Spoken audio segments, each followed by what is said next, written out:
बहुत समय पहले की बात है। एक गांव में एक धोबी अपने गधे के साथ रहता था। वह लोगों के घर में जाकर उनके कपड़े अपने गधे पर लाद कर लाता था और उन्हें घाट पर ले जाकर धोता था। इस तरह समय बीतता गया और गधा धीरे धीरे बूढ़ा हो गया। अब गधे में पहले की तरह ताकत नहीं रही। वह पहले की तरह ज्यादा वजन उठाने के लायक नहीं रहा।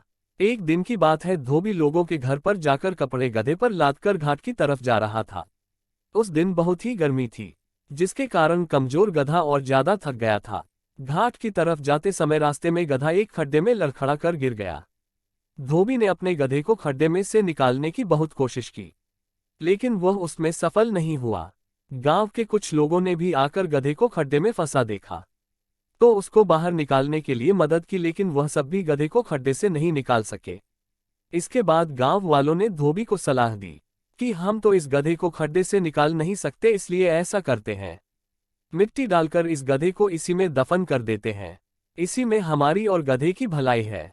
धोबी पहले तो मानने के लिए तैयार नहीं हुआ, लेकिन उसके पास गांव वालों की सलाह मानने के अलावा और कोई उपाय भी नहीं था।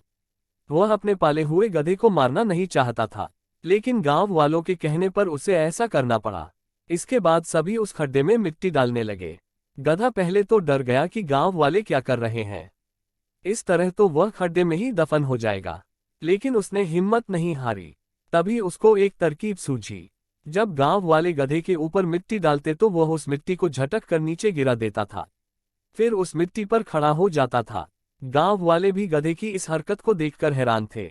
गांव वाले उस खड्डे में मिट्टी डालते गए। कुछ समय के बाद उस खड्डे में मिट्टी भरकर गधा ऊपर आ चुका था। वह कूदकर उस खड्डे से बाहर आ गया। ये देखकर धोबी और गांव वाले बहुत खुश हुए और सभी ने गधे की चतुराई की तारीफ की। इस कहानी से हमें ये सीख मिलती है कि हमें कभी भी मुश्किल परिस्थिति में घबराना नहीं चाहिए और चतुराई से काम लेना चाहिए, जिस तरह गधे ने चतुराई से काम लेकर अपनी जान बचाई।